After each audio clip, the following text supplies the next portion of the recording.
welcome. My name is Mia Trigg. I am an animal hospice care educator and mentor. That means I support people who choose to allow their animals to die in their own time, providing comfort care until the animal dies naturally. The option to euthanize is always available, but in animal hospice care, it's the exception, not the norm. It is definitely the road less traveled by in today's world.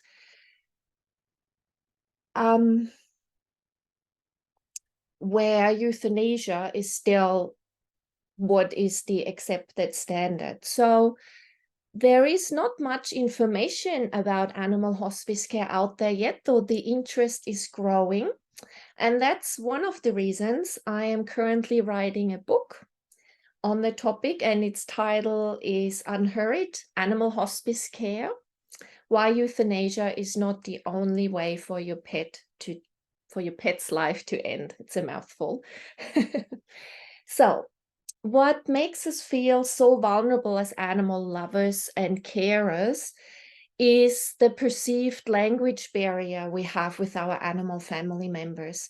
So we want the very best for them, but often wonder if we really know what that is, and how can we be certain that we are acting in their best interest and that we respect their wishes. And often we are afraid or unsure that our decisions might be selfish rather than what our animal really wants. When I guide someone during the dying process of their animal, these uncertainties cause a lot of fears, doubts, and anxieties, and really undermine people's confidence in the process. Some of my clients, they consult with an animal communicator, and that usually brings clarity and peace. So I have invited 5 professional animal communicators, one from each continent, for a conversation about dying and death and what each of them has learned about it from the animals they have communicated with. I will ask them the recurring questions that people wrestle with when it comes to end of life for their pet. And even though, of course, every animal is unique, I wouldn't be surprised if there aren't recurring themes in what they communicate about their dying and death. Because even though each death, just like each birth, is unique, there are similarities in the process. Before we delve into the questions, I would like to welcome my guests and allow them to introduce themselves and tell us what their first encounter was with animal hospice care or an animal dying naturally. Over to you, Blair. Thank you, Mia. I'm really excited to be part of this conversation. I'm Blair Hope. I am in the U.S. on the East Coast in Maryland, and I've been doing animal communication that I knew was animal communication for about 10 years, probably a little longer, not knowing what it was. And I currently live with 2 cats, Cookie and Angel, and my blind Great Pyrenees something mix, Rosie, who's a dog.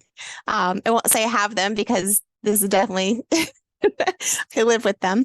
And my first experience with animal hospice, my first experience with any kind of death and dying actually directly was with my heart dog Bear, who was a chocolate lab, who passed back in 2017 naturally with me at home at almost 18 years old. And it was quite an experience. It was emotional, it was hard, but it was also incredibly beautiful. And I had a tremendous fear of loss of loved ones when I was taking him through this transition. And he taught me so much, and I'm so incredibly grateful for that experience. And I actually had another animal communicator work with me to help me because I was so attached to him. And it was incredible to be able to check in and know that I was doing what he wanted, what was best for him, not what it looked like, not what other people thought. And it really helped me to have a tremendous amount of peace. And because of the experience caring for Bear and actually witnessing his moment of transition, I was then able to help my grandmother through hospice about 6 months later. And so that sparked a real curiosity and passion for supporting animals and their people at the end of life, because I was so amazed at the gifts that were in that process. Thank you, Blair. Yeah, so my name is Gouri Keskar. I am from India. I have been professionally practicing since 4 years, and I am in touch with animal communication since 9 years. What led me to animal communication itself is the death of my own dog. Her name was Millie. It was really transformational because I actually started being more in touch with my own inner core, and from there, the journey began. She is the one who actually got me in animal communication. Right now, I am living with 3 cats and 4 dogs, 4 stray dogs, and 1 more stray cat. So, yeah. Thank you.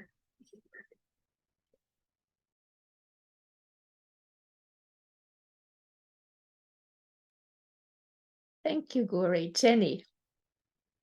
Yes. Hello, I'm honored and humbled to be here. Thank you for inviting me. My name is Jennie. I'm English, but I live in Belgium on the border from Germany and Holland. So I live within 3 countries almost. I took a basic course in 2006 out of curiosity and just for fun with the animal communication. And it was so interesting and moved me so much. I carried on and then became, I suppose you could call qualified in 2008. At the moment, I live with two of my dogs, Elfie and Nadia. They're both 11 years old. They're sisters, full sisters, were born here. So I had her mum and her dad living with me many years ago. Her mum went through a natural process as well, but here at home, it was very moving. My first encounter with natural death was many years ago with a St. Bernard. She twisted her gut. We couldn't find a vet because it was Christmas Day, and so she died naturally at home, but I was a bit shocked at the time. My next communication, or my next natural death experience, was with one of my horses, and it went incredibly fast, but it was incredibly beautiful and very, very peaceful, and I was happy to have that experience. So yeah. Thank you.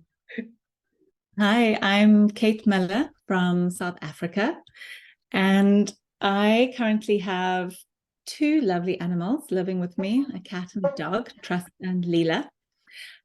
And I've been communicating professionally for 10 years, and I started exploring communication in the 10 years before that, in my 20s, really. I can't remember how long after my first workshop that I did, what was my parents' cat at the time, but she'd been a family cat who I had rescued as a little kitten. And she was always very feisty and a tiny ball of fire. And when I was looking after her when she was very old, she was already 18 and she got tick bite fever. And I'll never forget the moment. That was one of my first experiences of receiving clear telepathic communication, because she was in my arms and I was talking to the vet, and he said, you need to consider, euthanasia at this point. And a voice inside of me just erupted with, don't you dare.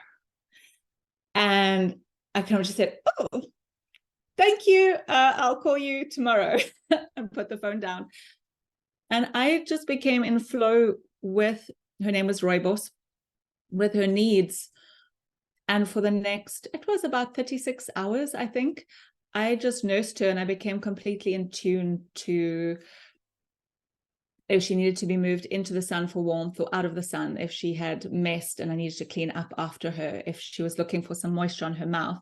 And there was a moment where I felt she wanted to sleep with me, but I thought that wasn't a good idea. And and I made a nest for her next to me. And within an hour, this little weak body had pulled itself onto the bed to sleep next to me, which was completely unlike her character. She wasn't that much of a cuddler. And the moment that she passed the following day, I looked up from my computer. I was working and she was lying on the couch. And I just knew, and I moved over to be able to sit with her, and I felt her spirit passing from her body. And it was actually the most peaceful 36 hours. It was incredible. And she taught me a massive, massive lesson that really influenced then when I became a professional communicator, how I approached death with animals, and really being able to ask, what do you want of each animal? And I realized early on in my life, another dog had prepared me when I was, I think, about 12. She'd been my little Maltese, and she'd had a couple of serious knocks at the vets with things. And she was, we rushed her to the vet, and then the vet said, well, you need to start thinking about this, might be the end.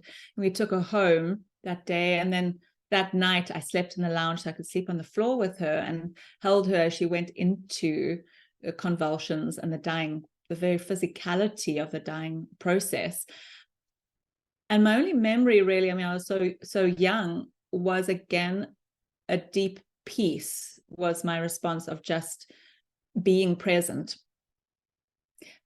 And I didn't feel traumatized by her death afterwards. There have been other deaths where I have felt shock or trauma, but I know those ones with those individuals, as much as the ones where there was trauma, they've all been growing processes on how to actually meet death and how different it is for every individual. Yeah.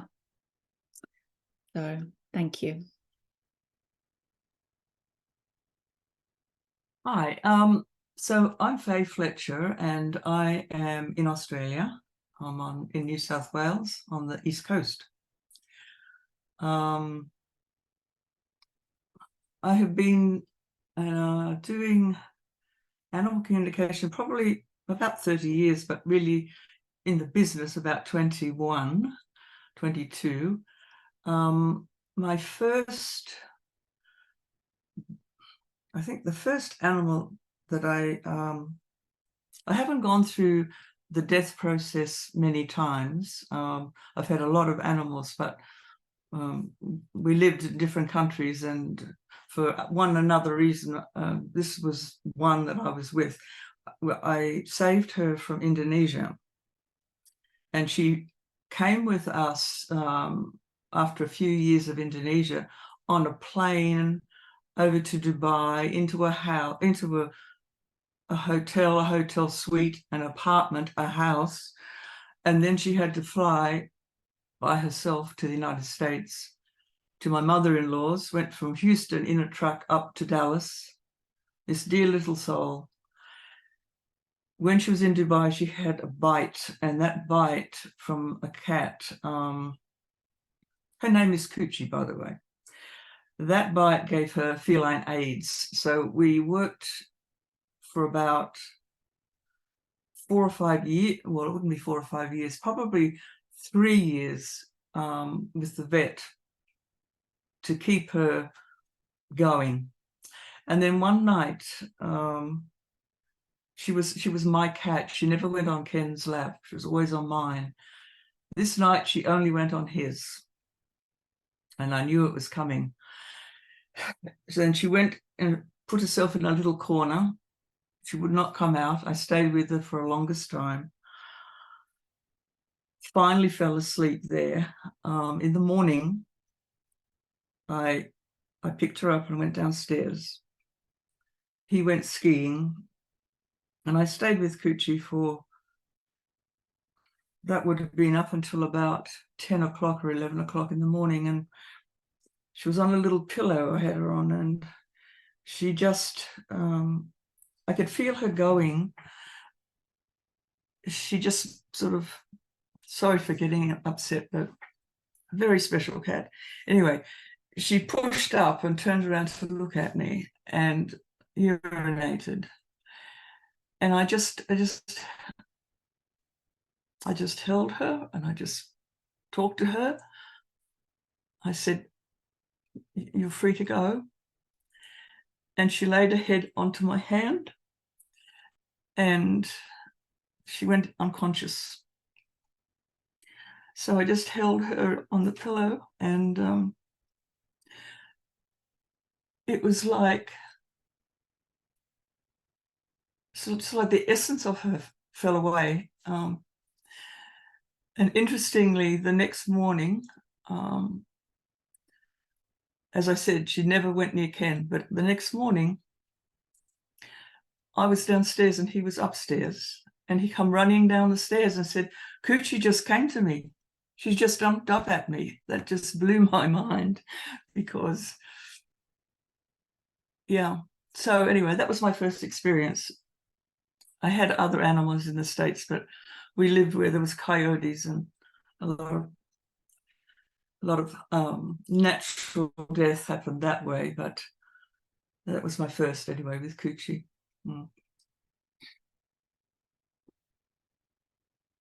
Thank you, Faye. And no apologizing for being emotional for any of us today. That might happen. It is definitely an emotional topic, and I think that's just part of it, and it's completely okay. It's a very rich and complex topic, I think. So yeah, thank you all so much for being here. Gouri, yes. Gouri wants to say, go ahead. So I will add a bit to my story.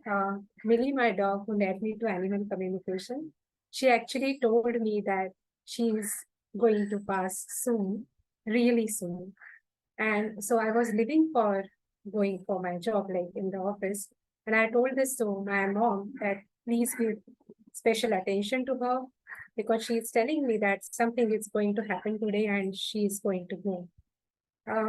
Exactly on my way back, I got a call from my mother saying that she is no more. And I was just one signal away from my home, like just within 2 minutes I reached home, and I could really feel her. But before that, in my childhood, the most painful incident was the little Alsatian pup which we had, and when the pup passed away. And after that, during my school, in my childhood days, we had another Pomerian puppy. He was not really a puppy, but he was 12 years old, and he also passed right in front of me. So these are some of the experiences which I actually had, apart from death of obviously dear ones like human beings. But this specifically added to my animal communication experience, which was for the very first time that I felt that something is going to happen to my dog, like something she's trying to tell me. And later on, I started discovering that she used to really read my mind. She used to really read my mind all the time. And something which she actually got, like the illness which she developed in her own body, was not only the reason of her own physical condition. I would say she started absorbing, which triggered to her illness. So that is when I started feeling that, okay, so all this stress she has been really absorbing, and she reads each and every thought. So that was my first experience, clear experience of communicating. Thank you for adding that and sharing that with us. And thank you, each and every one of you. So beautiful. Now, And again, thank you for being here and having this conversation, which is a conversation that's not often being had because talking about dying and death is difficult. So let's delve into the questions. So I'm going to read them a bit so that I get them out right. So forgive me, but I thought about them. So question number 1, awareness of mortality is often claimed as only possible for humans. Do animals know they will die? And I feel like that's really a two-part question. So first of all, are animals generally aware that they will die one day? And then second part, are they aware when their time has come?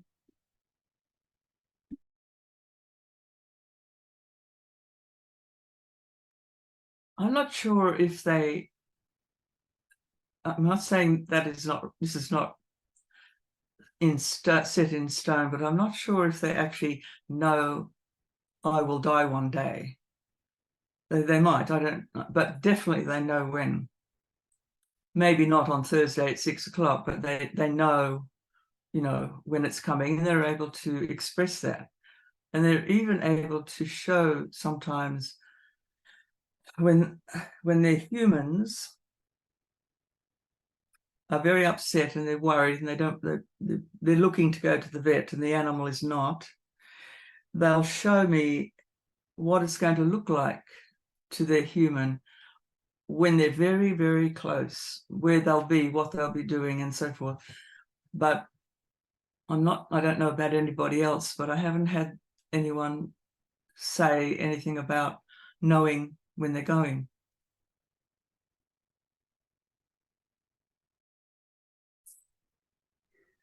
They might know. Oh, did I interrupt? No, they might know it, but they don't. Yeah, it's not part of their life. It's sort of not in the future, next Monday or something. It's not that. Exactly. It's not, oh dear, one day I'm going to die. I think that's a human thing. They live now. They don't think about the future. They live until they die. And that's it. It's a kind of thing. There's no thought to it. They're living life. When they're dead, but they're living life right now. So I don't think they might be aware of it, but they don't think about it, or they don't live that the way humans do. Yeah. I've never had one that says I'm going to die one day. Me either. Yeah, usually when I guess also because when people are seeking a communicator, at least in my situation, for help, they suspect that it's getting close or they have a definite sign. So it's more of a, is it immediate? And I have had answers, everything from like, yeah, I'm ready, let me go, to not yet, to like, what? No, I need more time. And I actually had a dog whose mom called me because she had a major health issue. And she just felt like maybe it's time, but I'm not sure. And I don't want to do it too early. And her dog said, I think if I just had 3 days. And in 3 days, that dog turned around and she was around for another year. I have not had a lot of experience with dogs knowing exactly when, but I did have one story where there was a dog. This was a person that fosters hospice dogs, so they know it's getting close. This is a home for their last days, however long that is. And this dog was pretty close. And she said, I think Monday. And her mom called me Monday morning and said, yeah, she just passed.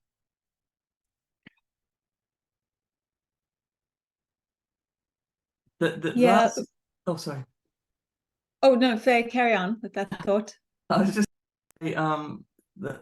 not this cat that I have now, Valentino, but in 2019, that cat, I knew she was going. Unfortunately, I'm not clairaudient, so I don't hear. I get a lot of images and feelings and knowings, and I knew that Sassy was going. So let's say it was a Monday. I don't know what day it was. That she was thinking of Monday. And when Monday was approaching, no, that wasn't the day. The day came when she, and this little cat never ever sat on my lap. I couldn't pick her up. If I picked her up, I'd have to sway for about 3 seconds and put her down. This Wednesday, she came and she got up and sat on my lap. And I mean, she was very, very weak. So putting off the days, first it was a Monday, then it got to be Wednesday. So what I'm trying to express there is there was a knowingness in her that that's when it was, but then something gave her more energy to stay till the Wednesday. So there was some sort of a knowing there with her, from her.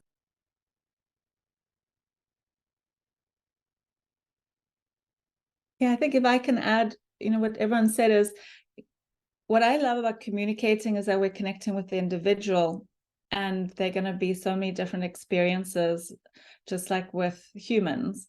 And the way I've definitely also had some animals, like I it's kind of saying to the people, I don't know when it's going to happen. When people are asking for when or signs to try and sort of bring relief, and others who've been very specific. I had one dog who even said 2 weeks, and his people said, what, that's when we have to go away. And they said, well, let's just be with this. And they landed up at the vet literally 2 weeks, the day before they were going away, because their dog had suddenly just deteriorated, and they found massive cancer. And they were going away for, I think it was 2 weeks as well. So they decided, in that situation, they chose to euthanize, and it was very peaceful, because of, a whole number of things. I've had other situations where, when you spoke about, do animals understand the concept of death, where they do, because it's relative to deaths that have happened in the home already, be it with animals or people. And I think that's how we as humans also develop our concept of death. It's through experiences or conversations that we are part of participant to. And so this has become something I'm very passionate about. Talking with the animal and with the people is around what is your concept of death, and really speaking with the animal to really reach through to the soul perspective rather than what the personality has accumulated over life. And let's just clear that up, because some animals, I feel, really relate from their souls to what death is, whereas others have picked up an accumulation through experience and things that they've witnessed of what death is about and means. Yeah. So in general, I feel, anyone was saying, yeah, Jennie, continue, please. No problem. Thank you. I'd just like to add to that, to what Kate said, more or less. Other animals know when it's going to happen. As I mentioned, my horse, he died in 2015. And he was at a livery stable in a very large herd, living outside all year round, etc., etc. And he'd bonded with 3 other elderly gentlemen, and they came with him the whole day because he was showing signs of colic. And so I was walking, as you do with the horse that has colic, or at least you did then. And all of a sudden, his friends were there in the same area, but all of a sudden they just turned around and galloped away. They just left him alone, which at the time seemed a little bit unkind of them, but they knew that his time was so near. And it was, that's all I want to say, really, is that other animals are quite aware of when death is in the house. And it's happened with the dogs as well. It's not saying they don't get all gooey about it, go there and lick, not in my experience anyway, but they know when it's very close, within hours at least, if not minutes now.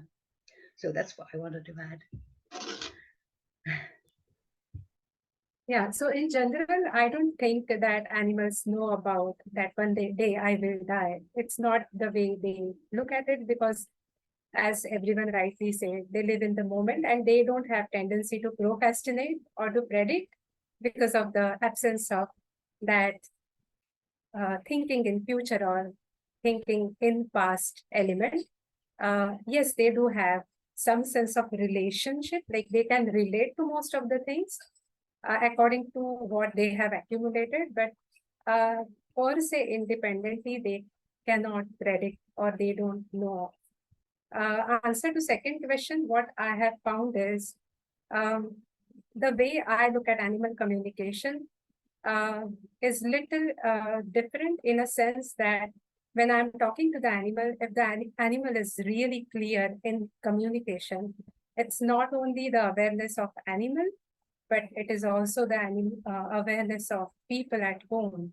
So I have found that some animals are really clear about the day they are going. They will also tell me the exact time. They will also tell me something which is going to happen that day. But these, I feel, are not only the predictions from their part, but this is something which we get in touch with because we are talking from that higher level of awareness. Because I believe that animal communication is a soul to soul, heart to heart connection. But in that heart to heart connection, animal and people around the animal, they also have that elevated state of awareness. Sometimes they are not really able to communicate so clearly. And again, the reason which I feel is depending on their own level of awareness, also mine as animal communicator, and also the people in the house. So everything actually comes into play. Because unless I'm not some very high spiritual master or someone like a yogi who is a highly spiritually evolved being who can actually read the entire blueprint of an animal, unless I'm not someone like that. Like I am a healer, but I'm still healing myself. So if I am still healing myself, my own levels of awareness also come into play. So that's where my own spiritual practice also comes in play. And then, the awareness level of animals and people around the animal also matter a lot. So yes, there have been experiences, very clear experiences of animal really telling me when they are going to pass on, and some animals who really feel disconnected at the thought of euthanasia, simply because they don't know what it is, and also because somewhere their pet parents have already started disconnecting themselves from the animal because it's too much of attachment. So there are some examples of being very attached to the animal, and some examples of being, a clear decision maker that this is only the way. And when people think that only this is the way, like euthanasia is only the way, then animal also starts feeling little disconnected from the guardians. So there are many such experiences. So it actually, it's like a holistic approach, I would say. And it is not one answer for all, because the individual soul makeup is different.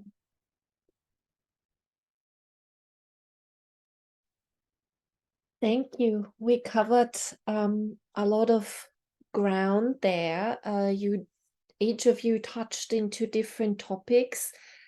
I'll just say what you just said, Gouri, that in the animal communication, there's the animal, and then there's the environment of the animal, and then there's the animal communicator, and all of that plays together. So yeah, and we also talked about, you brought up that topic, Jennie, you did, with the other animals in the household, how they perceive it. And I've also experienced, not that there's a usual gushiness or something like that, and then even when they say goodbye, but It's different from animal to animal, just like with us, and then also how they act once the animal has passed on. And it's just like with us too, grief is different, but it seems to me, and maybe we'll just do this as a little add-on question here. It seems to me that generally speaking, even though of course there are cases where the surviving animals might be off their food for a few days and really feeling it, that they have a good way to move on. And then I guess we come back to the, well, because mostly they do live in the moment. So I don't know, I guess maybe I've said everything here anyways, but if one of you or someone wants to add something to that, please feel free before we move on to the next question. Yeah, I think that's a great thing to bring up. And also important that sometimes the animals don't know what happened, especially if there was euthanasia or they didn't come back, their sibling didn't come back from the vet.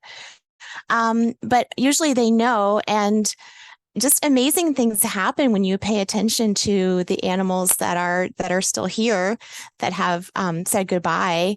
I had and they're so accepting.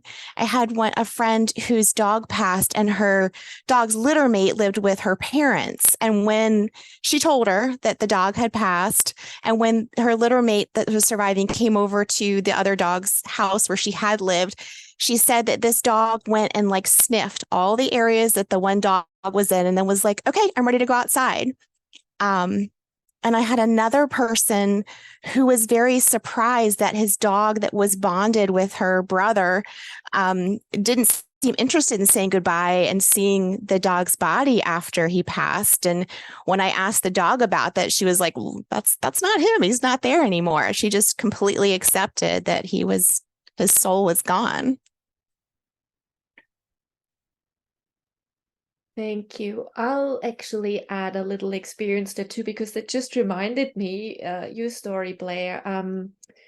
When one of my dogs, it was actually one that was euthanized.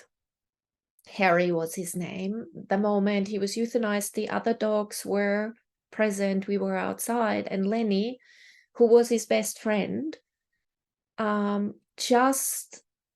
I could see it was really just the moment that Harry slipped away in my arms.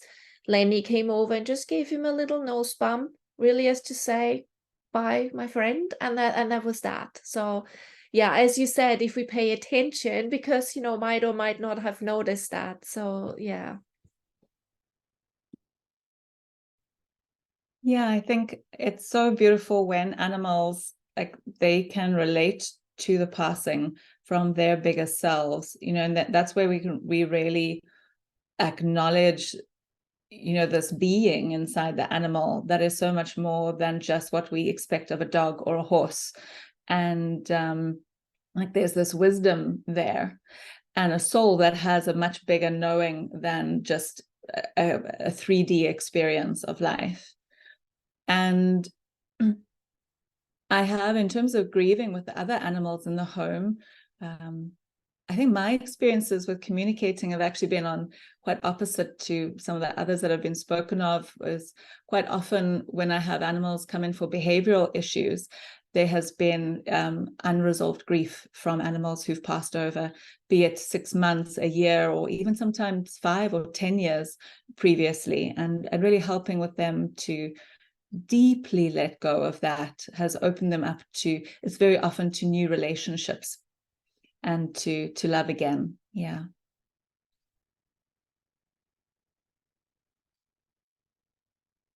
Thank you. Lovely. Did anyone else want to add something to that? Then feel free to unmute yourself and speak, or I will move on to the next question. So one thing is other animals knowing about the passing of the animal, but I have really experienced amazing stories about how the animals living, like the siblings or the other furry friends, once the dog or a cat is no more, they take on the legacy from that animal. And then they start behaving in certain ways and patterns, which is really very interesting. So that is something which they automatically do, and they know about it. Some animals, as Blair also mentioned, that they don't know sometimes that the animal has crossed over. But some animals really absorb the legacy, and then they will behave in different kind of a pattern. Yeah, because whenever somebody dies, just as when somebody comes to the family, also just dynamics change anyway. So everyone's role gets a little bit, or has the opportunity to be redefined. What is my life like now without that animal in their body anymore? Yeah. So my next question, one that comes up a lot and that people really wrestle with, is how do animals perceive discomfort or pain? How do they handle it? What do they think of it? And it's a little bit of a leading question, but I'm still going to ask it like that, because that's where I want to go with it too, is what has surprised you to learn from animals about discomfort and pain?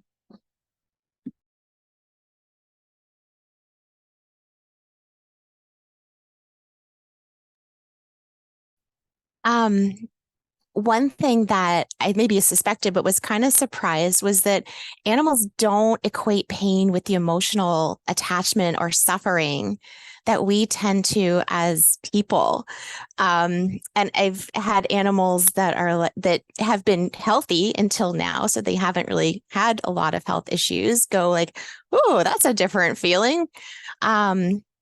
And more often it's an awareness of a different sensation in their body or a discomfort, and whether it's constant or goes away, or awareness that like, oh, now when I get up on the sofa, like that doesn't feel good all of a sudden. But the emotional attachment, the feeling of suffering and struggle is generally not there, I've found.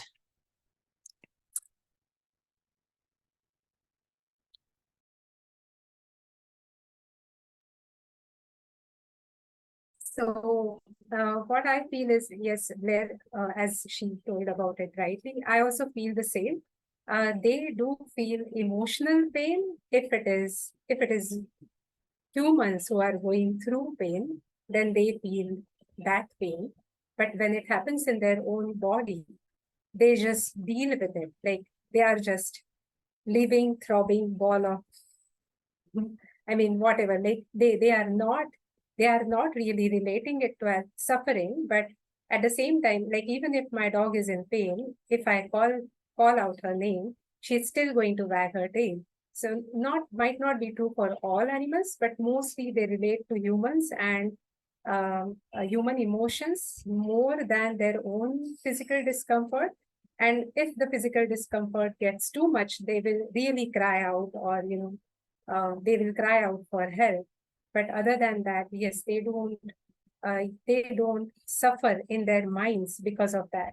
They might feel depressed because of the pain, but it's not that the pain is, it is not because they are thinking on their pain. That's why they feel so. It's not like that.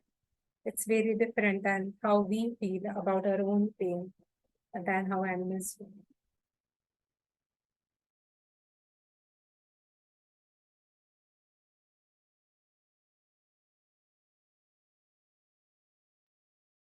I think if I can add on the pain stuff, that's always one of the really big questions is my animal in pain? And for me, I suppose the root of inquiry is also basically, are you needing more help? And what is that? And because pain to me is pain. It doesn't matter how we think about it or not, the experience of pain is still in the physicality, and it affects our freedom of movement. It affects just our joy. And we've all seen animals who've gotten depressed, as Gouri also spoke about, because of pain. It's pain can be so insidious, it just creeps up in the background and life sort of just goes a little bit more and more depressed. And so I think pain is one of those really difficult things, because even animals are not quite aware. And myself, being a pain sufferer with migraines and tension headaches for many years, which is thankfully mostly past now, I'm aware that it's just there. If people ask me, how are you? I'm like, I'm fine. Because I'm so used to it being there. And I think, again, I suppose just I've had so many different experiences of animals, of some just being, I need more, or just simply showing where is the pain. And I think this is really important for people to assess with animal. It's, what are you needing to help the discomfort, is for me just the most important question. Be that a physical solution, if it is more painkillers, or a holistic approach with acupressure, physio, etc. Or are you needing emotional support? Because we're all very aware of uptight emotions and stress in the body, how much that affects our experience of pain itself. And so many animals, when they are given peace of mind, and be it either assistance with them releasing their own fears, or for help their people in the home and other animals in the home, when things are resolved and fears and stress is released, the experience of pain becomes so much less. Yeah. So I will actually differentiate both the things which I just said. They do feel pain, but they don't suffer because of the pain. That's what I think even Blair and Kate wanted to say. But I really want to make it a point, because most of the pain which we perceive as human beings is equated with suffering. So definitely, like if the animal is suffering, if the animal is in pain, they do feel pain, and they also show where the pain is located in their body, as Kate mentioned about. They do show where it is exactly. And even after passing away, they mention about the last memory which they have. So it's not that the animal has passed away and we can't know what exactly went wrong. So after the animal crosses over, then also there is some memory, some content, which is there locked up somewhere. Exactly, we can't really put exact, we can't pinpoint that where in the consciousness exactly this information is coming from. So it is somewhere there, but it is definitely there. So they do feel pain. It's not that the crossed over animal has pain. It's not has pain right in the moment. It's not like that, but yes, there is a memory of pain, but it's not suffering. And they are like, when they are in pain, still they are living in the moment. Like they are in complete acceptance with their own pain and not converting it in any kind of a mental suffering, not feeling sorry for themselves. Like they do feel little depressed because of the limitation, and yes, a lot depressed as well. But it again depends on the people who are around them and who are projecting their own ideas. But mostly the wild animals, stray animals, if we actually see them, they don't really understand pain on the way pet animals understand, somewhere mix up pain with suffering because of the presence of other people around them. There's a definition of suffering that I learned through animal hospice, and I really love it, that suffering, I won't get exactly right, but suffering is when the situation exceeds the animal's capacity to cope. And for the most part, animals seem to be very accepting of the moment and the situation and the condition, and really good at adapting, often much better than we are as people. So, one of the reasons I think I love animal communication in this time is asking about pain and what helps the pain, what makes them feel better, what they need. And then, like Gouri just mentioned, information from the animal after they've crossed over is often like, hey, guess what? Now I can run again. So they're noticing this difference. So where there wasn't necessarily suffering, there is awareness afterwards that like, I couldn't do that. And now I can do this again. And this makes me happy. I think for me, I think there's also the aspect you should look at of what animal you're in contact with, and what that mean, what the pain and what it means to them not to be able to move as they normally would. For example, a prey animal, a horse, the pain would be suffering because they can't perhaps move as they should, and it's kind of adds it. That's, if you like, that's the suffering. It's not the pain that's suffering, they're suffering from. It's the fact that their environment's changed, that they've changed, and they've become weakened, that they can't run anymore. For example, for a horse now, a dog is possibly different. A pet in a house is possibly different because they have a different environment and different feelings about their life. But it depends entirely on what animal you're talking to, I think, and what that pain means, and what the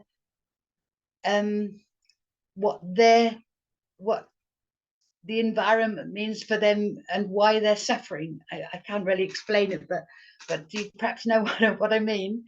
That that what's added to the pain, and it's not the pain itself that's going to cause them worry. Yeah. Thank you, Jennie. Yeah, I think that's an important point.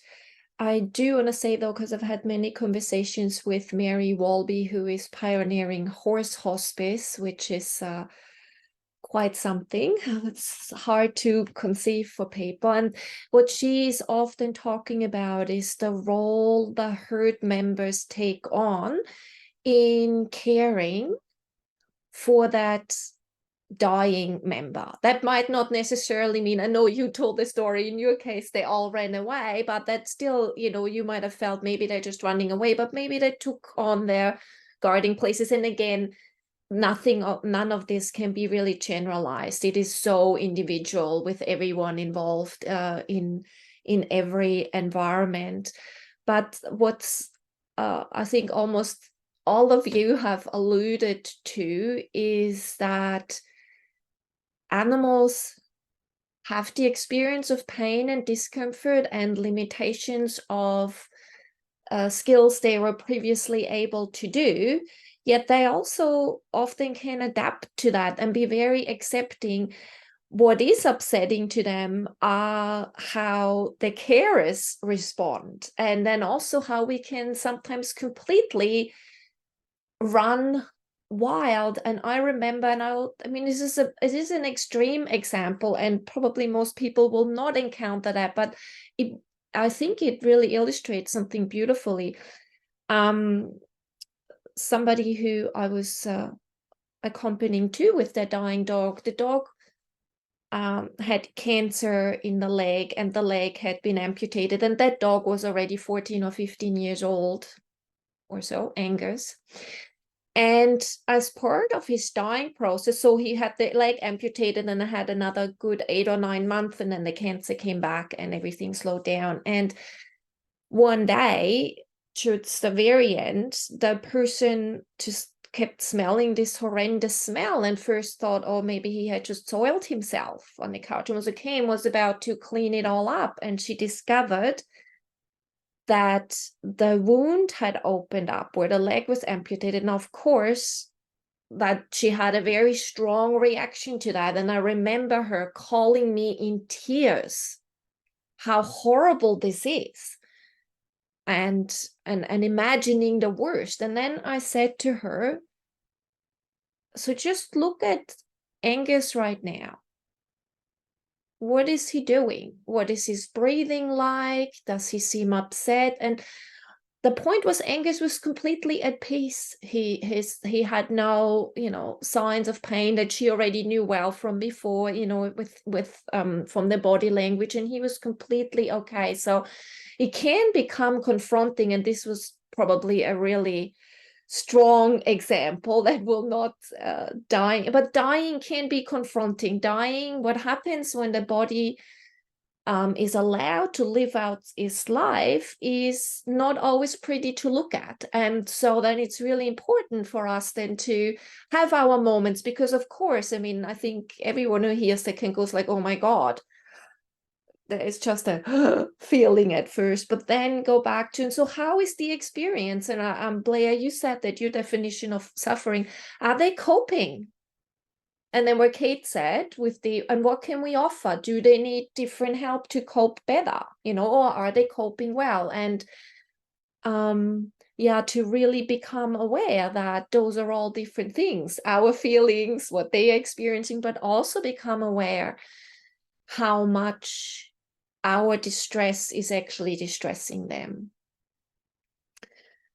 Okay, well, let's move on to our next question. Another common concern for pet owners at the end of life is that the animal is eating less or has no interest in food anymore or water.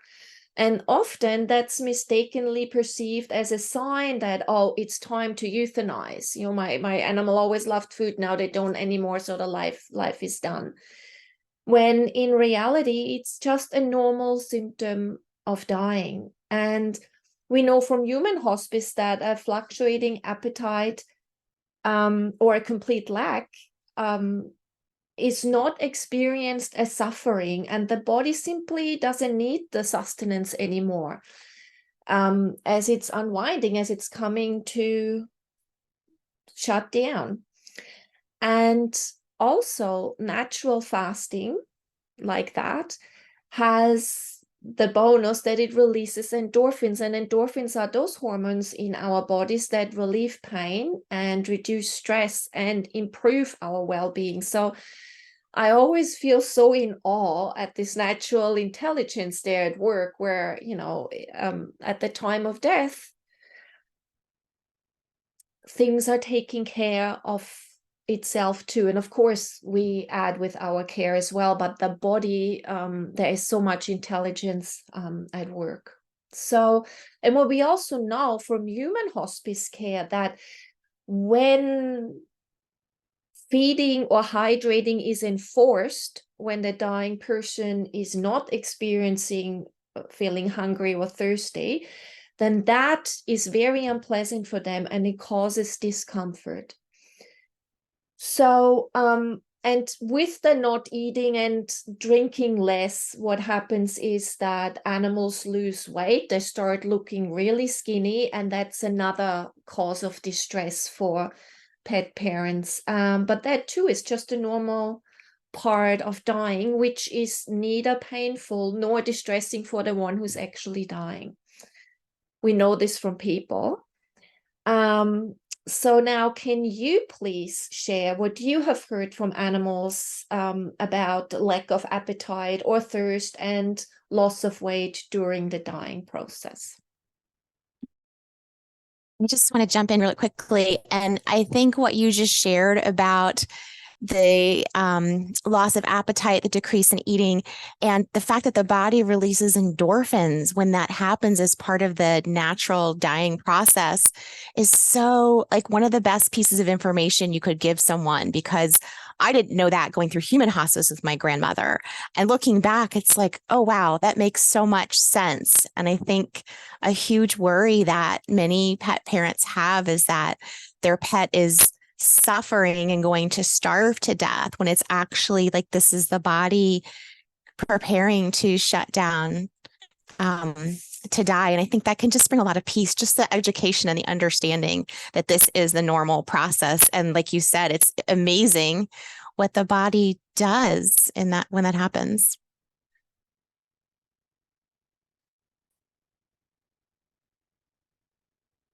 Yeah, I think if I can just follow on what Blair said, I think the education as pet owners for ourselves around the physicality of the process is an important part of owning pets, to prepare ourselves. Because I think one of the things that I've experienced from some animals is their own confusion if the person is saying you're free to go, but they're anxious and worried about feeding and food, and they're force feeding. And this is something we have to be, I think, so just tender with, is that if we are truly letting go, our actions need to meet our words in terms of being at peace with taking them off medication, of them starting to not eat, of the raw physicality of that process, of the bowels start going, of all of these uncomfortable symptoms that do happen to the animals, and then not suddenly wanting to make it better, because then essentially if we wanted to make it better rather than just clean, peaceful, we're saying stay alive with our energy. We're not saying you're free to go. And so I think that's really all that I'd like to add on that point.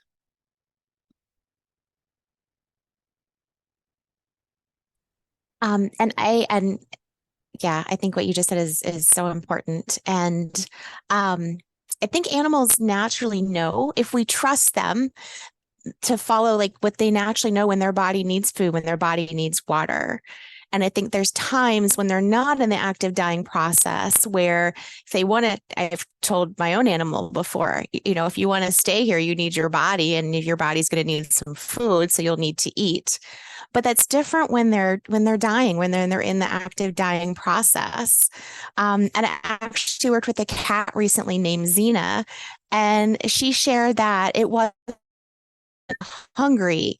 Her body just didn't want food. And she explained that it takes too much energy to eat food. And right now I'm trying to get ready to transition. So she said, it's not a matter of appetite. And she actually thanked her person. She said, I know it scares you when you don't see me eating. And she appreciated that her person would like try to breathe and stay calm and accept that was where she was in her journey.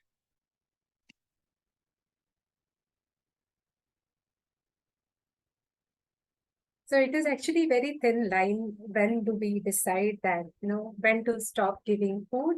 Because I feel some animals are really very instinctive, in touch with the intelligence of their bodies, like wild animals, and some indoor, outdoor animals, even some dogs, even if they are pet.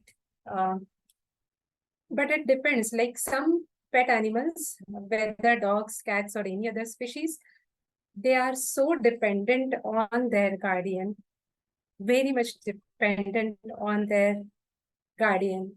We don't know what are the factors. Like factor could be simply as simple as hand feeding them, like hand feeding a kitten since she was really very young.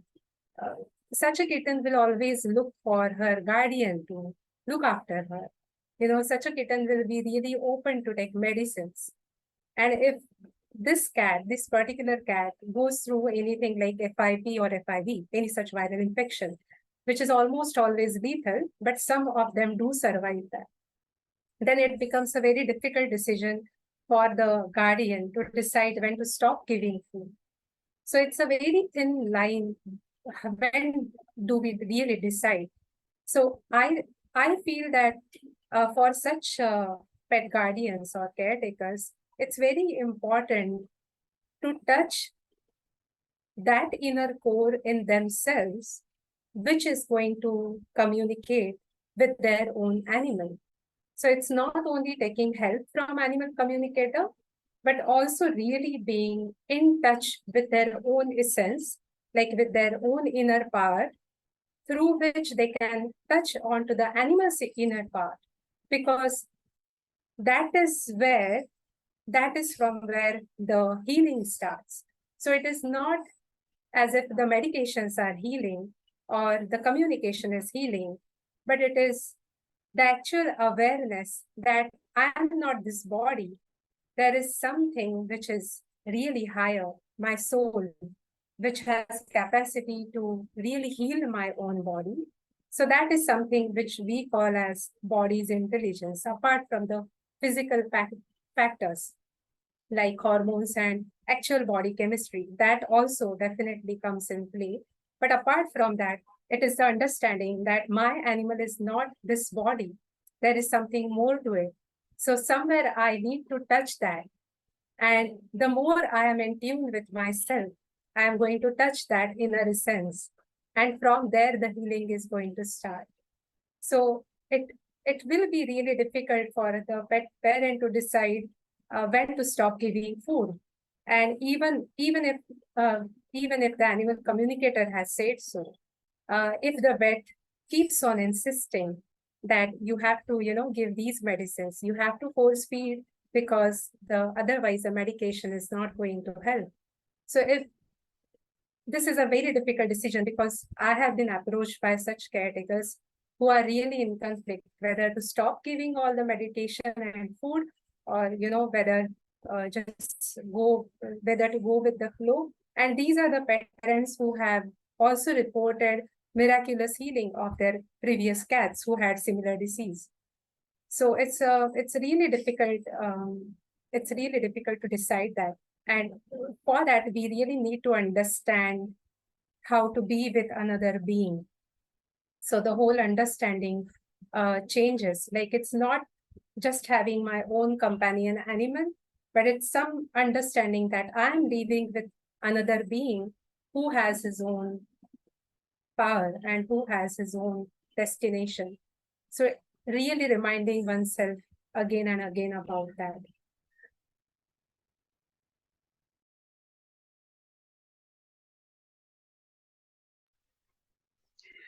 I think it's really important to not to force feed, but to offer the food.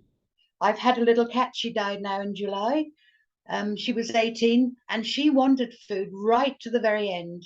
To the very last hour, she ate. I don't know if I don't think she was eating for me. She was going to the plate. I wasn't forcing her. I was just putting a little bit there, and she'd have a little something, and then she'd go and lay down again. So, as you said, I don't think force feeding that shouldn't be on the table. But I think to allow the animal to decide for themselves. Maybe they've decided that my human wants me to eat that, but that's still a decision. It's still a choice they make, and I think that's pretty important. And some animals do eat till the end or drink. I had a Benjamin last year. He died. He was starving. He was eating everything. He ate a tube of toothpaste with the tube and everything because he was so very hungry. I in the end I put him on puppy food, and that seemed to satisfy him. And he died. Just he'd eaten the same day and he died that day. So sometimes their body, their soul, their whatever, they feel the need to eat. So I don't think we should stop it. We should not force it on them or stick it under their nose, but we should offer it and allow them to make that choice. That would be important to me anyway. Yeah, I think what we're really talking about here are two different paradigms now that are coming together. Because when we're talking about vet care, almost all vet care is about prolonging life a lot and making them go as long as possible, because just like in human medicine, in veterinary medicine, there is no teaching of hospice care. Their job is to prolong life and keep going. So there's a slow process, and more vets start to look into that, especially holistic ones as well. But I think it comes then also to us to decide, am I going to keep going and going and going because I can't let go? Or do I take this approach? I do trust the animal and I offer food, I offer water, I offer going for a walk, and then I'll take their signs. And for that, I don't need animal communication. I find in most cases, they're very clear. Even animals that are paralyzed, they can still, you know, it's, if you just pay attention, there will be a yes or a no. And but this struggle with, and it's so beautiful, Blair, thank you for sharing this communication with the cat, the gratitude of the cat for her human to take care of herself emotionally and feel what she was feeling about how hard that was to see her cat not wanting to eat, but respecting that. I think that's really really beautiful. Faye, did you want to add anything to that? Then you can just unmute yourself, or else I'll move on to the next question. Well, I mean, this is so unique. The human animal connection. I mean, animals are just so intelligent. Sometimes they're just more intelligent in certain aspects, and certainly about death and dying. It's a very, very fine veil, and they just, you know, everything that everybody's been talking about, I think we can all say, yes, I know that one or this one. It depends on the animal, and depends on the person, depends on how strong the person is to allow an animal to do what they need to do.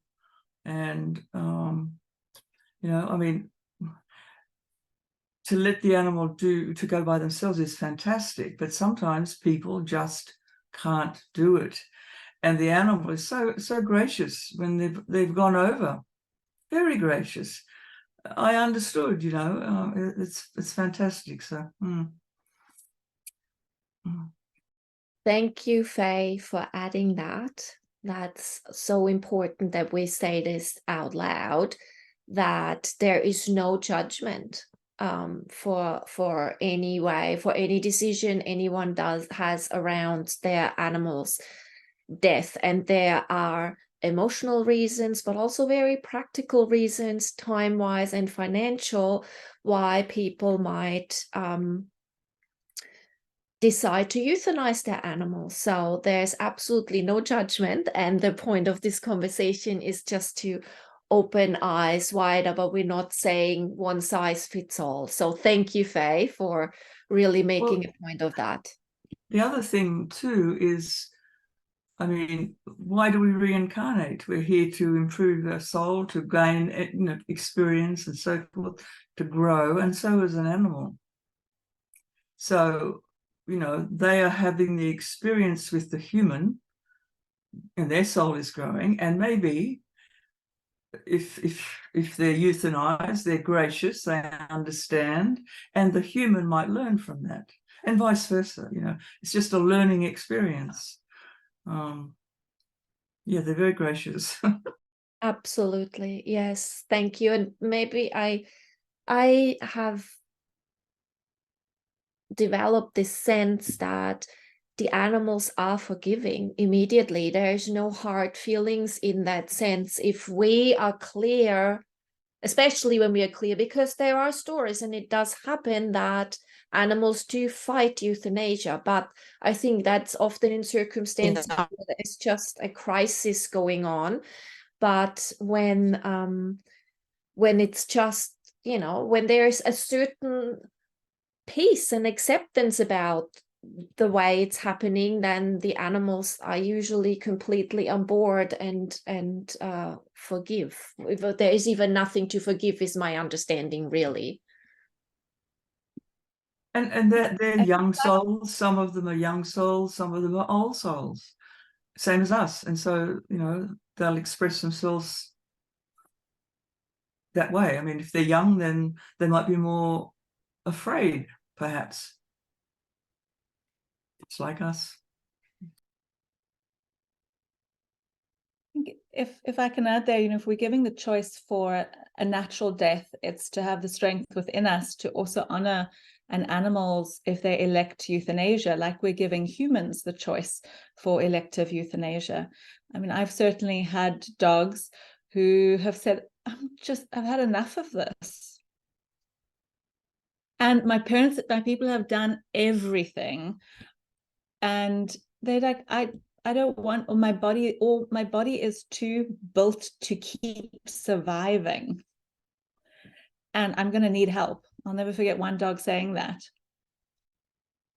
And I think this is just where we have to really, that's what I love. And I can't say enough about communicating. And Gouri also touched on that. It's becoming in tune with the individual soul. And there's a knowing. And I think what confuses many people is that they may be looking for words. Like Faye also mentioned that she's not clairaudient. We often, because we think communication is words, and it's not. It's really based in a sensed exchange between animals and people that may then come in images, words, physical sensations, etc.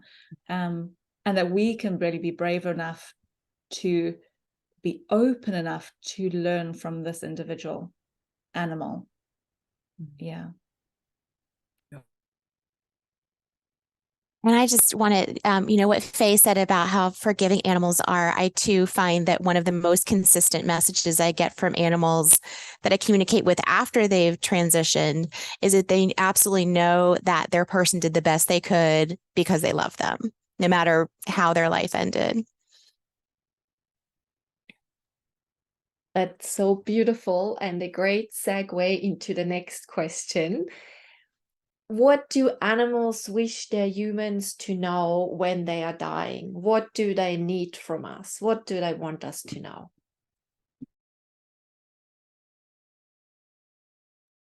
A lot of times they want them to know, how grateful they are if they were, say, a rescue animal that's had a horrible life and they've come into this family that have had a magnificent life, and they're just wanting to it's like talking in their story out. They want them to know this was wonderful and remember this, and yeah, they just, it's almost allowing, it's cathartic for the human. And it feels to me like that's why they do that. May not be, but that's what the feeling is.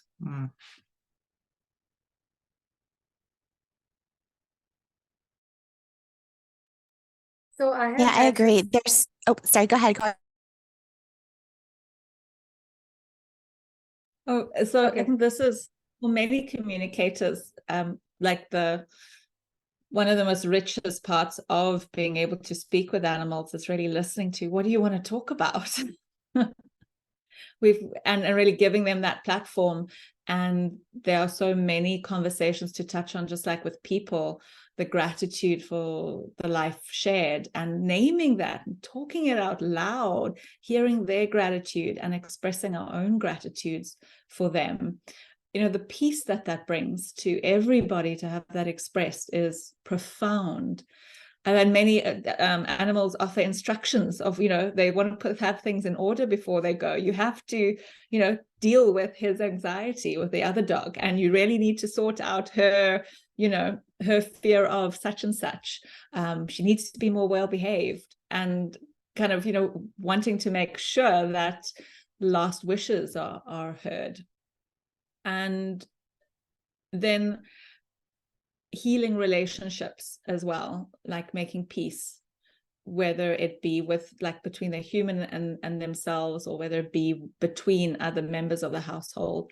And I think these are some of the most important conversations that I've often had amongst the physical ones. It's the emotional ones that really help us all to truly let go.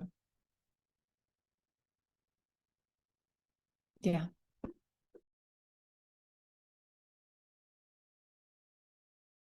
Yeah, I think that comes up a lot, the resolving, and depending on the personality, sometimes leaving directions.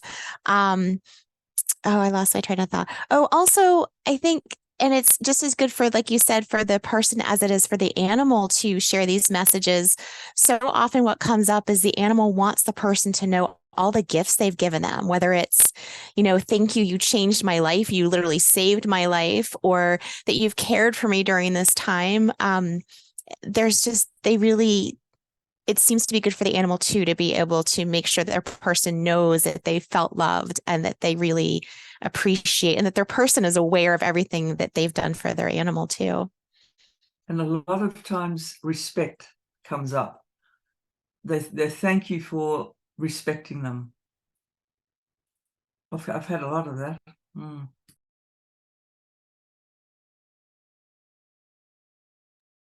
So apart from sharing how the life has been, they do have their own requirements, like give me some space, or sit with me, give me more attention, give me more love. These might also come up during the communication. So not only regarding food and medication, but some do need a lot of attention, some don't need that much attention. And yes, I feel that they do run across their entire, how their life has been, and share a lot of past memories. Because when the body is not moving, it is something which they are, running over the memories. So they do share a lot about how the life has been.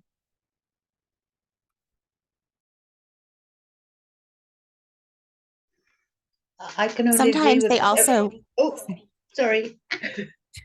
Sometimes they also have directions, not only for resolving things, but I had one cat, many of the times this happened, but one cat said, okay, after I'm gone, I want you to bury me by the purple flowers you can see from the porch, so that that's our spot.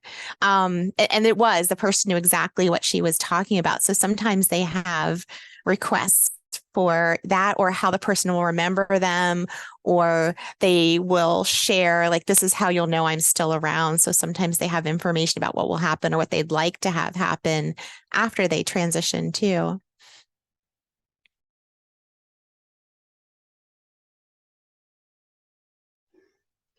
I can only agree with everybody, what everybody said. Every death, every animal is an individual.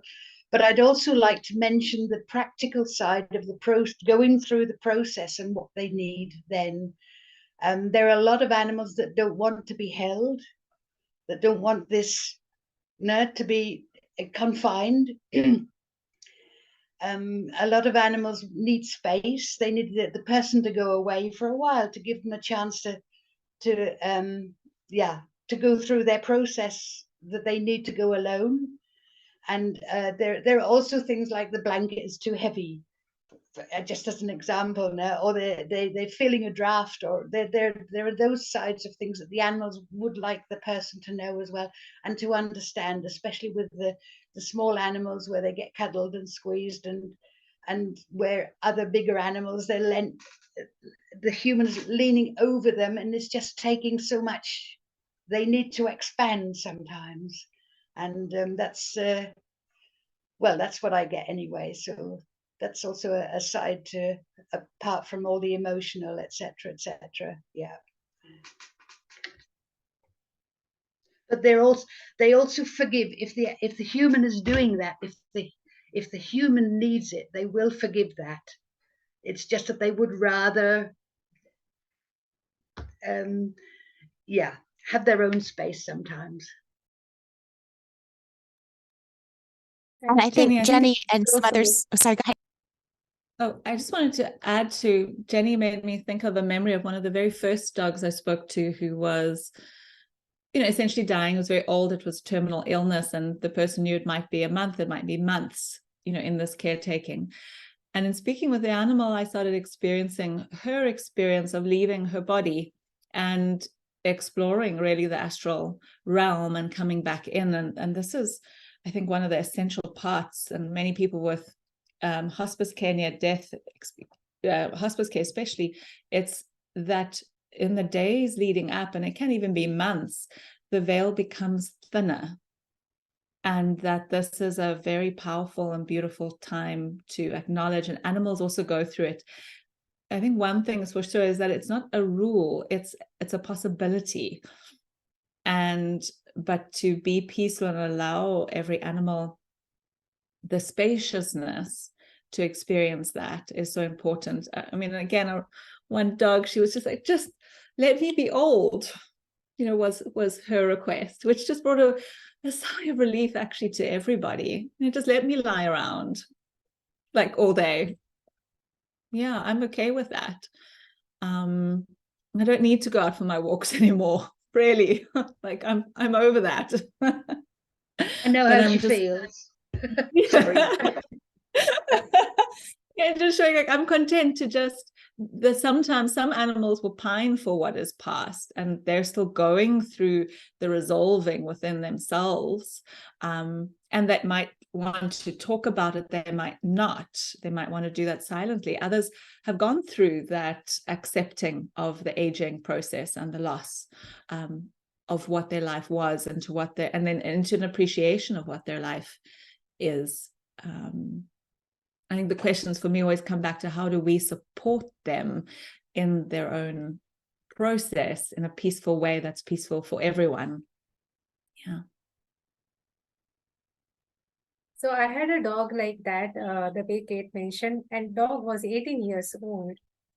It was very painful for the guardians to see him like that, just lying around, but he was still eating and he really wanted to live. But all the conflict which went on in the family that, we want to move now, we will be traveling, then who is going to... So all that, all the conflict, the dog was really not bothered about. The dog still wanted to live. So some animals are really in tune with their own body's intelligence, while some are really codependent. And whatever the parent does for them, the guardian does for them, is just fine.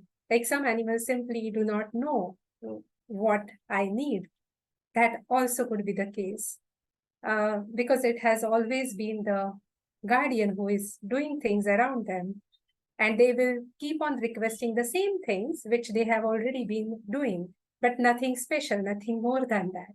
Because they have somewhere lost the touch with their own intelligence because of being with people. It's definitely more than us, but somewhere they have also become codependent. It's the same energy, same mental patterns, which they are also stuck in. Not like wild animals or stray animals. So yes, it is very individual, but yeah.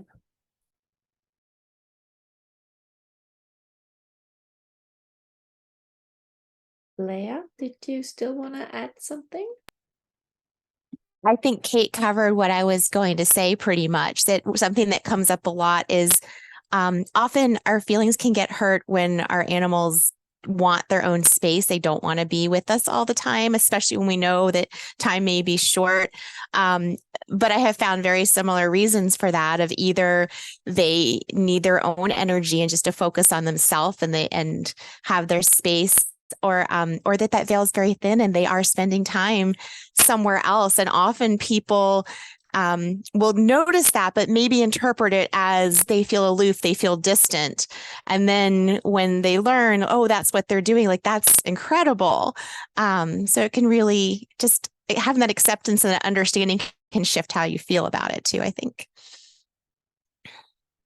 Yeah, that reminds me when my dog Louis was dying. I remember that was on his last day. I didn't know that it was his last day, but he was lying and his eyes were far off, and it was this, even though I could be calm, but I had to go, is he still breathing, kind of thing. But it was actually really beautiful every time this happened and I had this angst. His eyes would come into focus for a moment, look me in the eye, and I have this sense, I'm not an animal communicator, but I spontaneously sometimes when I'm available hear things. So he said, I'm okay, I'm just doing my dying business. And then I was okay, and then immediately he went internally again. So it's this yeah. So all right, let's move on to the next question. Special care and assistance is completely normal at the start of life, but often judged as loss of dignity at the end. Just like some of our cognitive functions emerge and develop in childhood, there can be a decline in them towards the end. And at the end of life, there are changes that decrease autonomy. We already touched in on some of those, like restriction or a complete loss of mobility, or loss of bladder control, loss of bowel control.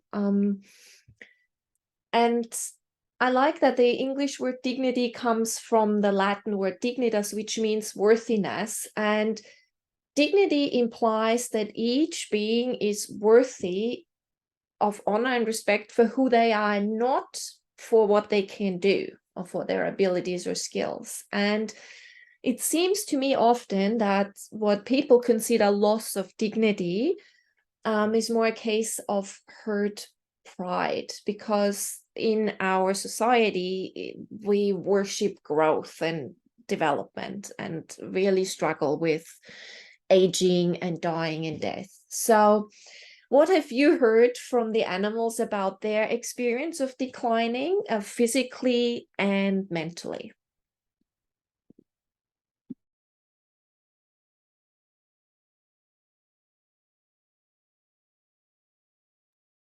Some of the as you know, all animals have, well, I believe, and I've heard, all animals have personalities, so it varies by the animal.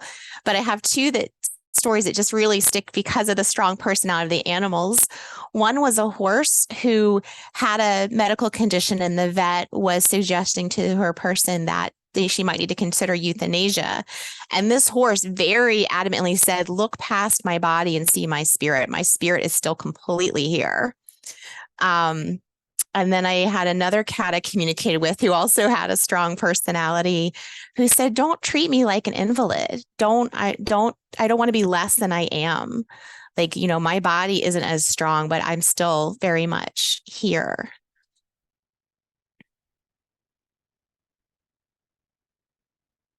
And then on the softer side of personalities, I guess, I've talked to animals who have asked to be carried outside so they could sit in the sun, even though they can't walk out there, or asked to, be taken different places because even though they can't get there on their own, but it feels good when they feel the sun, or when they get to sit in the middle of the family room with all the family there. Stray animals specifically, they do respect if someone treats them specifically during the last stage of their lives. They really love it. They really, really do admire people who are taking care of them, because they have never expected this from people, like normal passerbys on the road. They have never expected them to be respected. So it really means a lot to them, specifically when it comes to stray animals.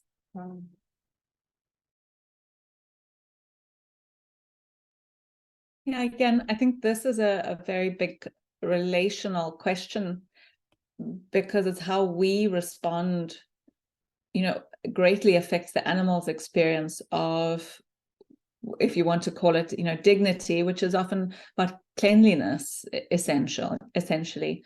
So, I mean, how do we respond when they soil themselves, when they've messed in the house? And because many animals are very proud of that, as participants of the home, that they are not doing those things. And so, yes, it can be very awkward for them at the beginning. They can experience a whole gambit of emotions, of discomfort, of embarrassment, of shame, of not wanting it to happen.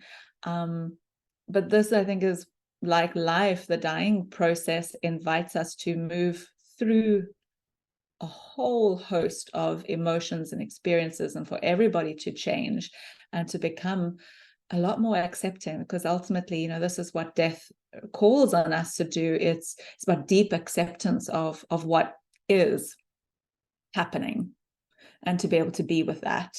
And that's on a physical and emotional and a metaphysical level.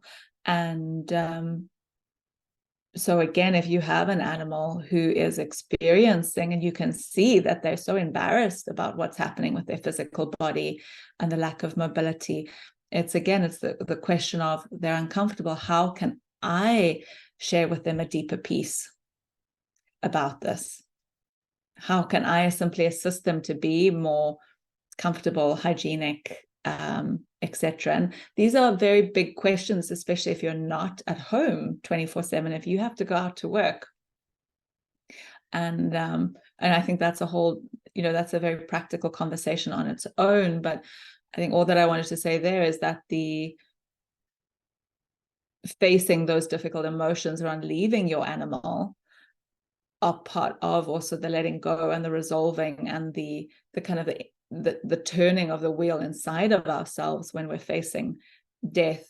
So it's to face it fully and to really, I think, explore, are there other solutions? Or with communication, we can also show an animal, teach them about pee pads and nappies, or what to do basically to make themselves more comfortable. And I think that's very important, is to realize communication is not just the one-way stream of hearing their needs. It's so much about, what are we expressing to them, and how can we also offer them different options for their own experience. Yeah.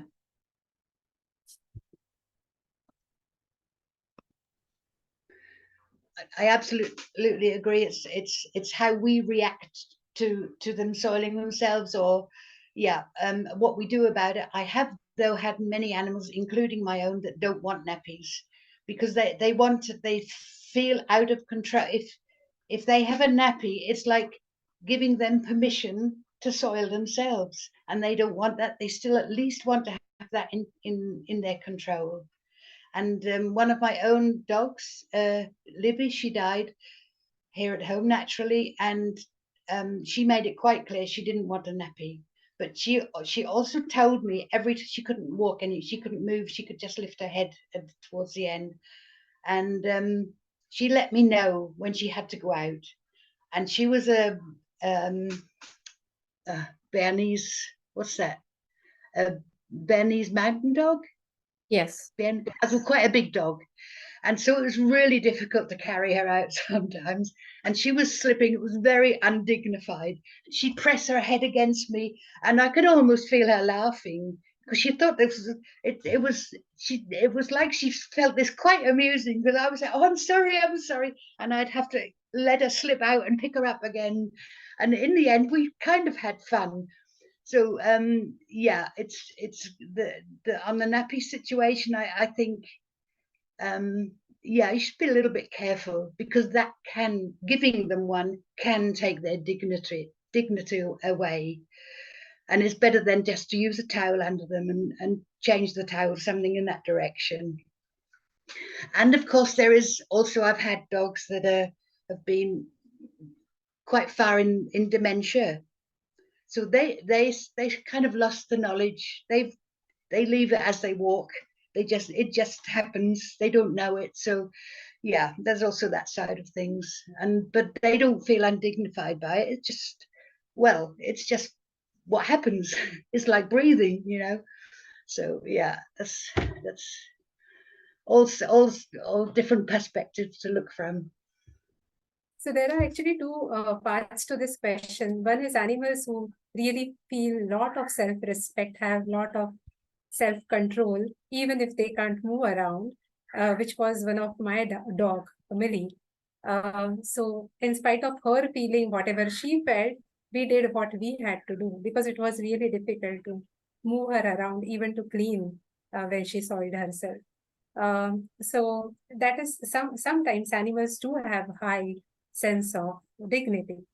And related to the second part, how we perceive regarding animals, like if they are no longer worthy of living. I did have such experience. One of my clients, he had already decided to put his dog down, because he felt that the dog was not worthy enough. Somewhere he felt that dogs are, just supposed to live and run and have food. And since he was no longer doing it, he literally decided it.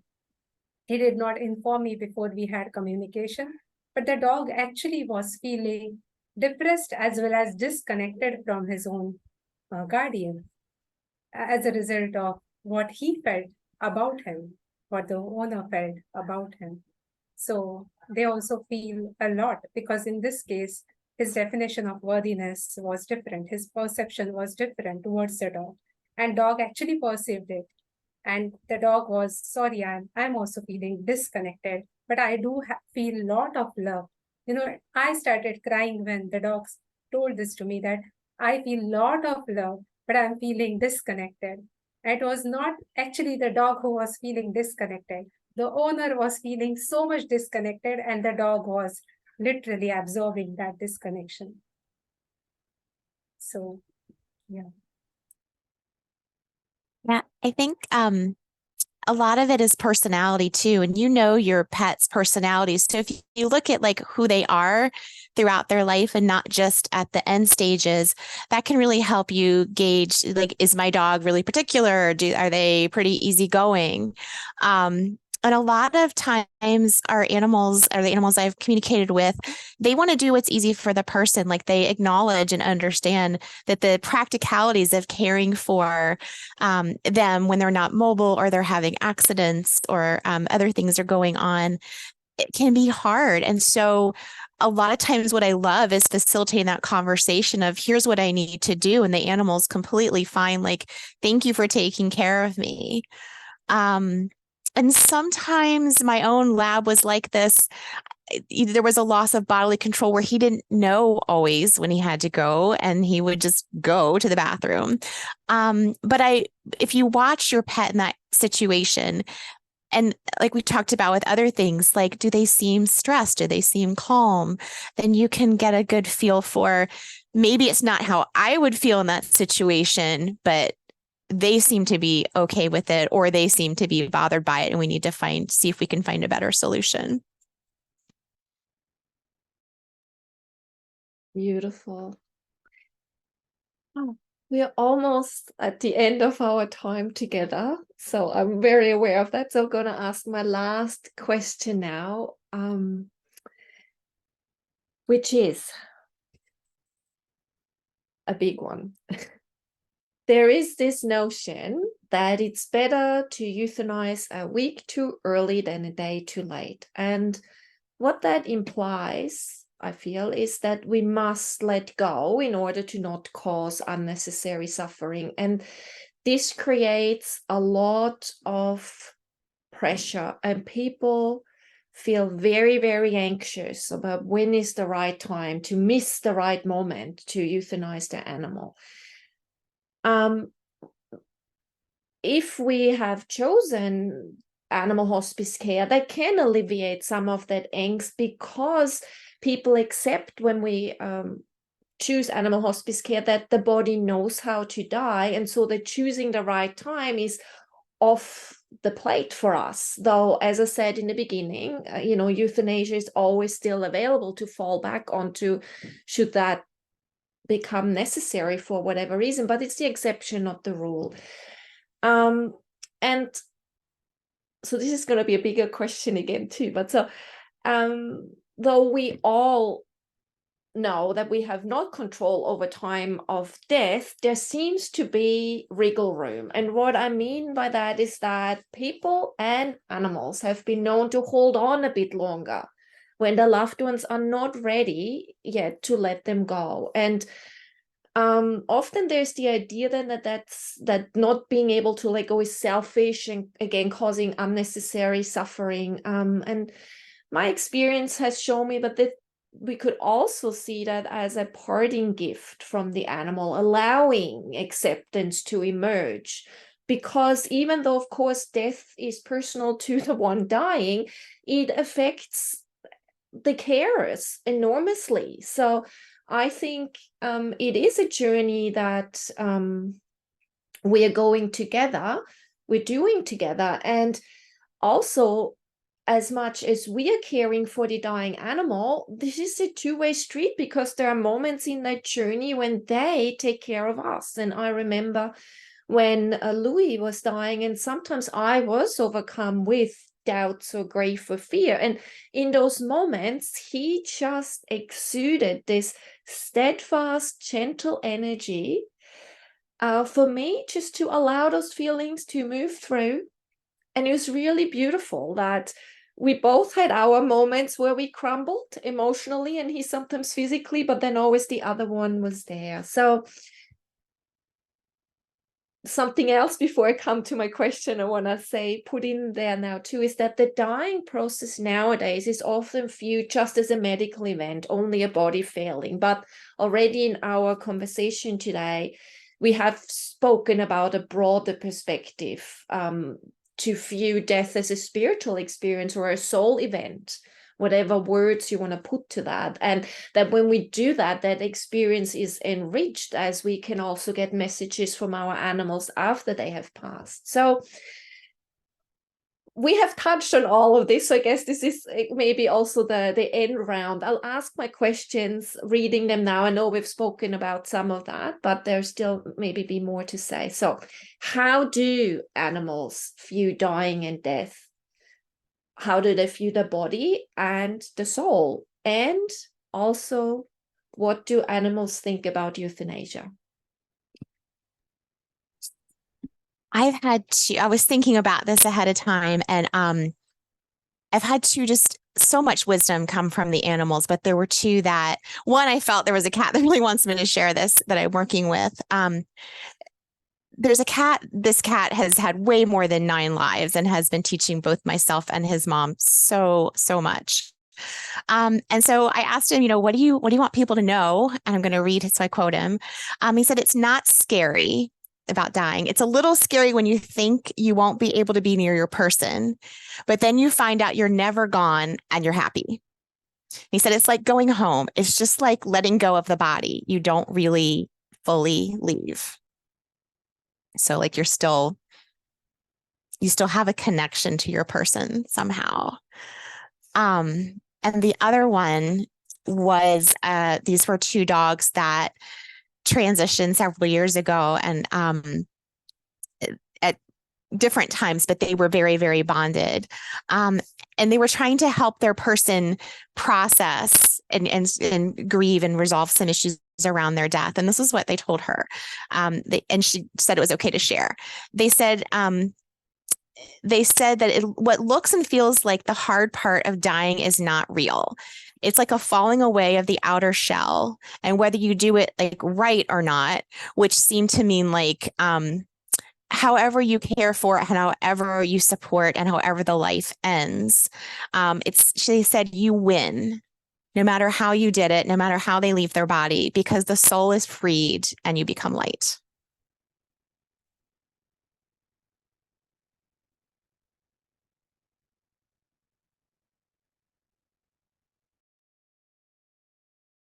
Wow. And thank you so much to also have those direct quotes, so to speak.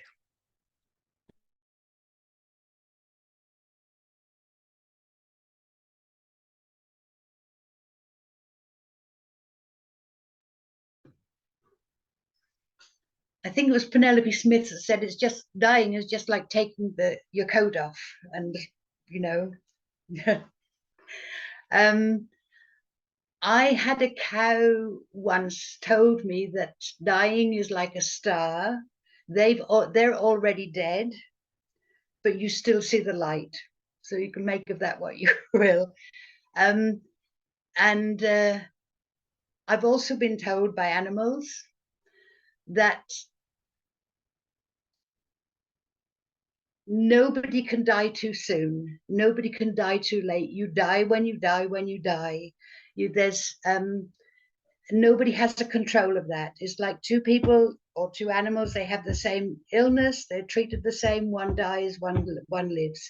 They all have their time. Everybody has their time to die.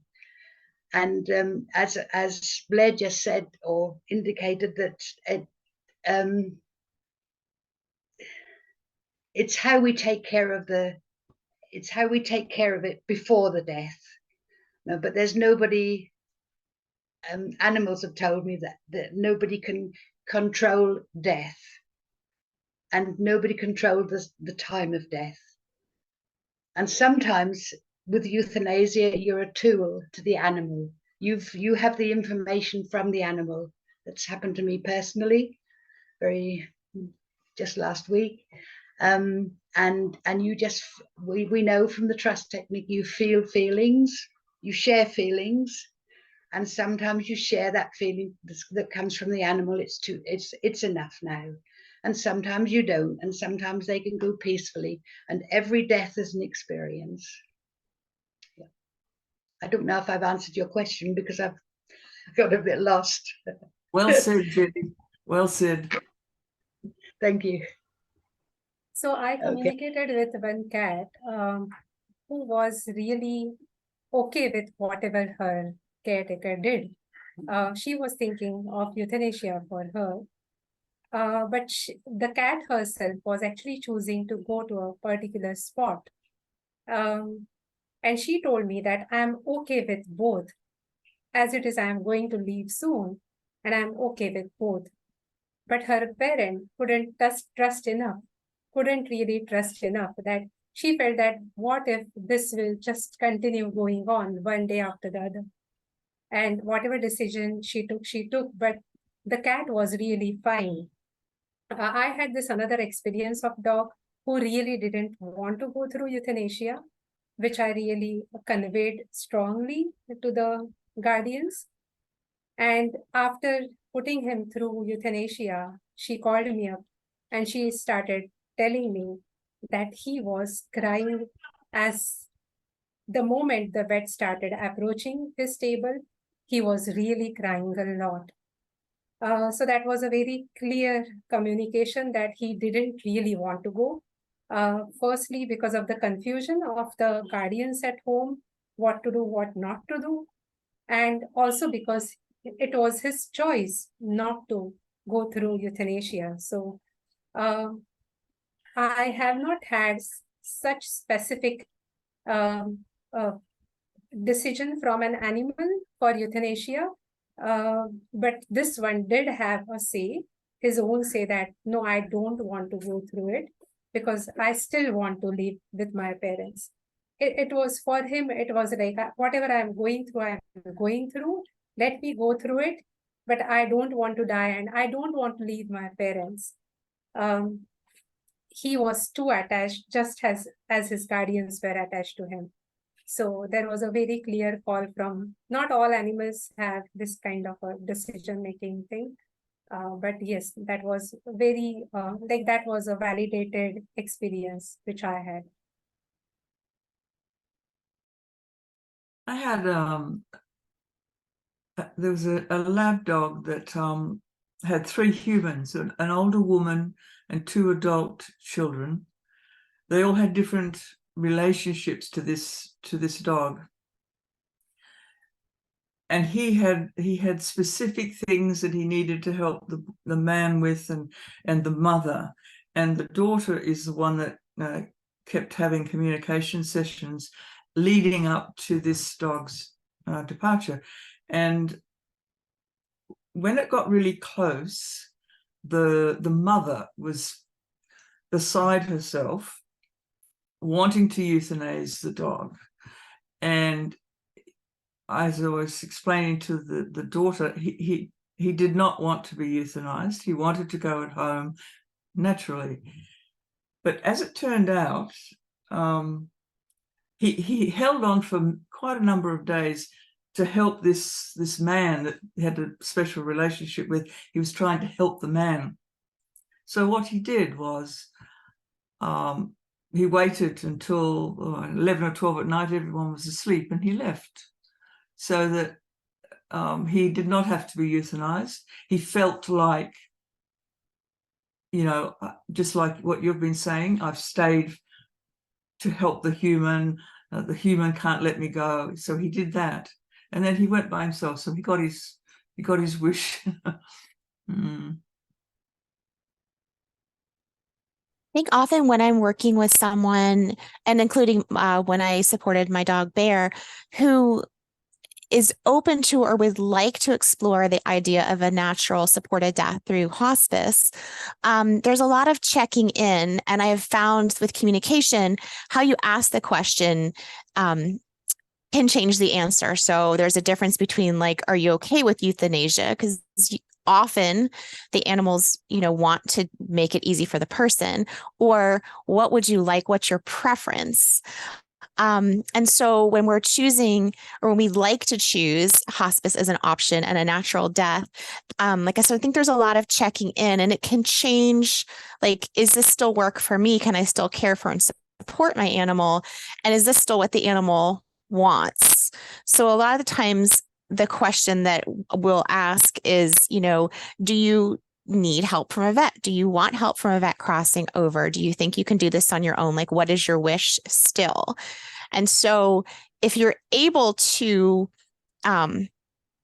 go with your pet's preference, because for various reasons, like we've said, aside from fear, which comes up, there's also practical reasons sometimes where you can't, that where I'm going with this. It's just really interesting to keep checking in and see. And so there never has to be one final plan and this is it. So sometimes it changes and the animal might go, I need help letting go. I'm trying and my body, like I just not letting go. And sometimes they, often I've seen animals that when euthanasia is something that seems to be the best option, they'll go on their own before then. So, yeah. And sometimes animals will stick around to support their person through something. And I think that is also a choice on their part. And sometimes the animal has something to resolve. I've seen that a lot. And I personally experienced that with my lab Bear. I kept checking in, do you want a vet? Do you still want to go naturally? And that kept being an answer that's what he wanted.